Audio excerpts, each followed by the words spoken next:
আমাদের একটা সমিল ছিল, আমি সমিলও চালাইছি, সমিলে নিজের হাতে কাঠ ফেরেছি।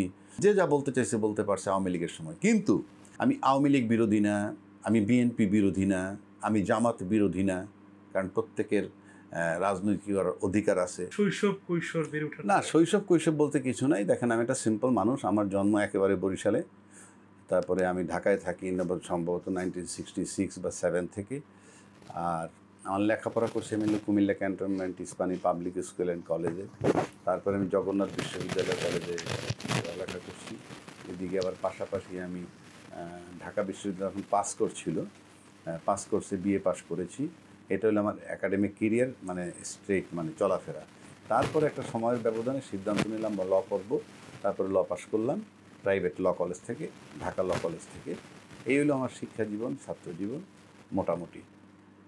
তারপরে সময়ের ব্যবধানে পেশার ভিতরেই ছিলাম। লাইফে অনেক উত্থান পতন, অনেক স্ট্রাগল ছিল না যে তা নয়। সেটা তো একটা লম্বা কাহিনী, তা এত বড় লম্বা কাহিনী বলে লাভ নাই। অবশেষে আমি এই পেশায় আসলাম। এই পেশায় আসার পর আমি কিছু কাজকর্ম করেছি একটা সময়ে।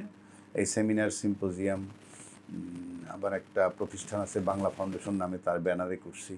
তো তারপরে হঠাৎ করে আমাকে একবার ওই বাংলা ফাউন্ডেশন সেমিনার করার পরে হঠাৎ করে একটা ছেলে আমার কাছে আসলো। ওই ছেলেটা বাংলা টিভি নামে একটা টিভি আসে কাজ করতো, ওর নাম শাহরুল ইসলাম রকি। ও আমাকে একটা টক শোতে ইনভাইট করে নিল ওই বাংলা টিভিতে। টক শো বলতে আমার ওখান থেকে শুরু। কত সাল? এটা সম্ভবত 14 সালের কোনো এক সময় হবে, 14 বা 15, আমি ঠিক একজ্যাক্ট মনে নাই ওইটা। তারপরে আস্তে ধীরে কিছু করতেছিলাম এই টক শো, বিচ্ছিন্নভাবে কোনো চ্যানেল দাওয়াত দিত।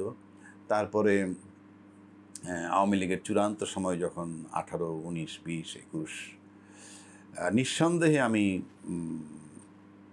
আওয়ামী লীগ বিরোধী না, আমি বিএনপি বিরোধী না, আমি জামাত বিরোধী না, কারণ প্রত্যেকের রাজনৈতিক অধিকার আছে, এটা তাদের গণতান্ত্রিক অধিকার। কিন্তু আমি তাদের কর্মকাণ্ড নিয়ে সমালোচনা করি। এবং আওয়ামী লীগ যখন ছিল ক্ষমতায় তখন তাদের সমালোচনা করেছি মানে এই না যে সমালোচনার খাতিরের সমালোচনা, আমি যেটা মনে করেছি বলা দরকার তাই। যখন আওয়ামী লীগের সময় সবাই বলতো যে ফ্রিডম অফ স্পিচ, বাক স্বাধীনতা বলতে কিছু নেই, আমি বলতাম যে না, বাক স্বাধীনতা আছে, এটা সত্য নয়। বাক স্বাধীনতা বলতে কি, যে আপনি ফ্রিডম অফ স্পিচ, আপনি যা বলতে চান সেটা বলতে পারেন কি না। ইয়েস, যে যা বলতে চাইছে বলতে পারছে আওয়ামী লীগের সময়। কিন্তু ফ্রিডম আফটার স্পিচ, বলার পরে আপনার অবস্থা কী হয়েছে, বলার পরে আপনার পরিণতি কী হয়েছে, সেটা ভিন্ন কথা।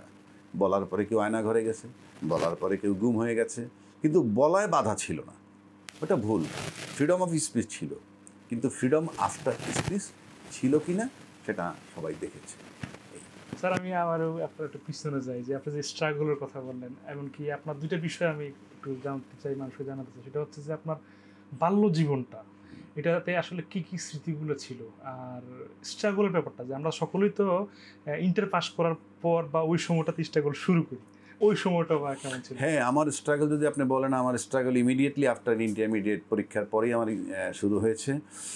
এবং আমি আর্মিতে পরীক্ষা দিয়েছিলাম এবং রিটেন পরীক্ষা দিয়েছি এবং ভালোভাবে কনফার্ম, এবং আমি আইএসএসবিতে যাব এরকম একটা মোটামুটি আমি নিশ্চিত ছিলাম। ঠিক সেই অবস্থায় আমার পারিবারিক একটা বিপর্যয় আসে। যে যাই হোক, আমার বাবার একটা কঠিন অধ্যায় তার জীবনে ছিল এবং সে হি ওয়াজ কট বাই পুলিশ, অ্যারেস্ট হয়েছিল। আমার আর ওইসব নিয়ে আর চিন্তা করার সুযোগ হয় নাই।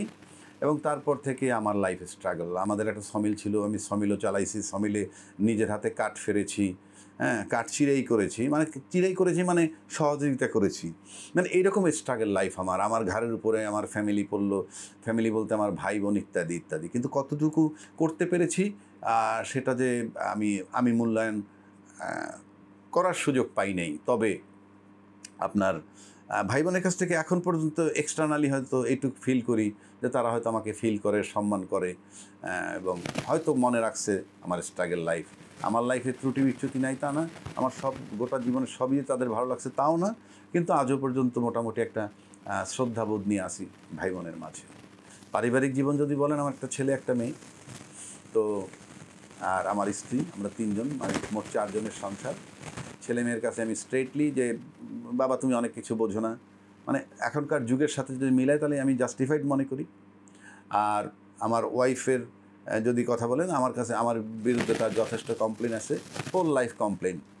এখন কমপ্লেন থাকতে থাকতে যেটা হয়েছেই যে কমপ্লেনটা আমার কাছে মনে হয় যে কেমন এখন আর এটা কী করবো কমপ্লেন। একটা জিনিস হলো কি আপনি আমার কাছ থেকে কতটুকু পাবেন, যেমন একজন পরিচালক একটা নায়িকারে নিয়ে চিন্তা করে যে আমি তারা দিয়ে ছবি বানাবো, অভিনয় চায়, কতটা পারফেক্ট চায়, করতে করতে করতে করতে দেখা গেলো 6 মাস ট্রায়াল দেওয়ার পর পরিচালক বলতেছে না you are not up to the mark, তখন কী হবে ফুল স্টপ দিতে হয়।